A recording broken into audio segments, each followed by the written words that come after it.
Salut, c'est Léo. En raison d'un appel à la grève. Non, c'est bon. Aujourd'hui, je suis là. Alors, ça dit quoi? Imaginez que je sois relaxé postérieurement à une élection présidentielle où je n'aurais pas pu me présenter. Il faut que la justice se hâte.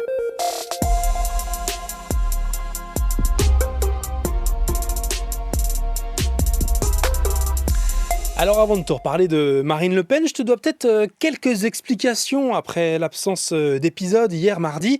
Tu l'as compris, il y avait grève à Radio France et France Télévisions. Contre le projet de holding de l'audiovisuel public. C'est un mot dont tu vas pas mal entendre parler ces prochaines semaines. Une holding, ce serait une nouvelle société qui s'appellerait France Média et qui regrouperait les médias publics comme Radio France, dont je dépends avec France Info, mais aussi donc France Télévisions ou encore l'INA et ses vidéos d'archives.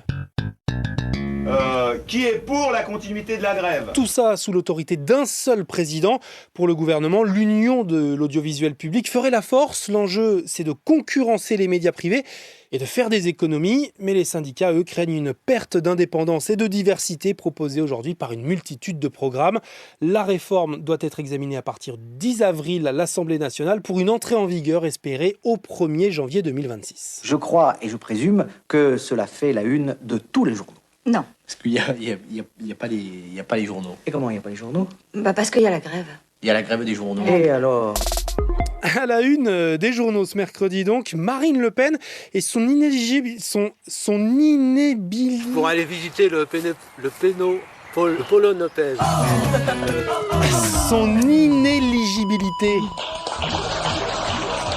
Ah ouais, il reste en fait un bon espoir à l'ancienne présidente du Rassemblement national de pouvoir se présenter à l'élection présidentielle de 2027 parce qu'un nouveau procès va avoir lieu rapidement. Marine Le Pen fait appel et la Cour d'appel de Paris promet de rendre sa décision dès l'été 2026, beaucoup plus vite que d'habitude. Celle qui se dit donc toujours candidate maintient quand même la pression avec un meeting de soutien dimanche à Paris. Le système a sorti la bombe nucléaire. Les choses sont extrêmement claires. On ne se laissera pas faire. Et rien ne dit non plus que la Cour d'appel rendra une décision différente qu'en première instance. Marine Le Pen condamnée pour détournement de fonds publics dans l'affaire des assistants parlementaires européens que je t'expliquais dans l'épisode de lundi.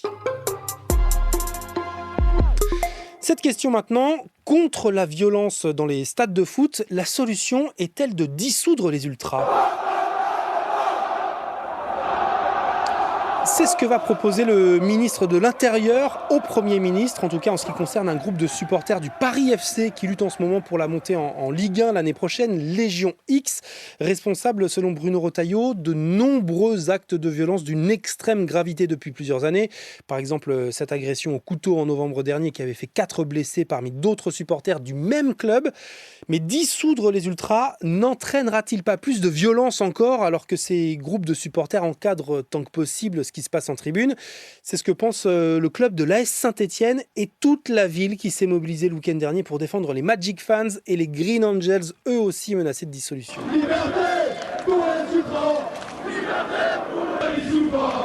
Une manifestation en ville, soutenue aussi par des élus stéphanois. En fait, le club voit plutôt les ultras comme des intermédiaires pour éradiquer les violences autour des stades. Nos groupes, bien qu'ils soient imparfaits, on l'admet, ils sont structurés. Ça fait 33 ans qu'on est des interlocuteurs sérieux de l'AS Saint-Etienne, des pouvoirs publics. Et aujourd'hui, finalement, on a un ministre de l'Intérieur qui veut tirer un trait sur ces 33 ans d'histoire. Bon, en fait, contrairement aux ultras parisiens, Bruno Retailleau se laisse finalement encore un peu de temps pour décider du sort des supporters stéphanois. Il recevra bientôt les dirigeants de l'ASS pour examiner, dit-il, les garanties d'un retour au calme et la fin des violences. Dans l'actu également ce mercredi, le classement des meilleurs collèges et lycées de France. Vous êtes ici lycéen, c'est pour aller au cours du lycée. Tu le verras dans plusieurs médias qui établissent ce classement en choisissant tel ou tel critère donné par le ministère de l'Éducation nationale, taux de réussite au bac, taux de mention. Et en vrai, ça ne veut pas dire grand-chose. Sur franceinfo.fr, pas de classement. Tu peux regarder les notes établissement par établissement et surveiller notamment les indicateurs de valeur ajoutée qui montrent à quel point un collège ou un lycée accompagne le mieux ses élèves en fonction de leur profil et du contexte social du secteur. Merci à votre jeunesse, votre entrain.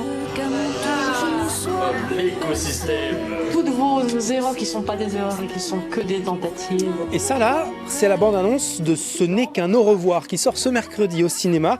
Un film documentaire sur les amitiés de lycée qui prennent fin une fois le bac passé. Et surtout le portrait de la jeunesse française dans ce moment, de ce qui l'anime et qui l'inquiète. Quel effet ça fait d'être face à des gens qui se mobilisent pour la défense du vivant? Tout le monde fonce droit dans le mur, tout le monde ferme les yeux. Et puisqu'on parle cinéma, triste nouvelle, cette nuit, on a appris la mort de Val Kilmer. Monsieur Bruce Wayne. Le Batman de 1995 avec Jim Carrey dans le rôle d'Enigma. Val Kilmer est mort d'une pneumonie alors qu'il était en rémission d'un cancer de la gorge qui l'avait privé de sa voix. Il avait 65 ans. Je suis à la fois Bruce Wayne et Batman. Pas parce que j'en ai le devoir, je le suis parce que j'ai choisi de l'être. C'était Léo de France Info.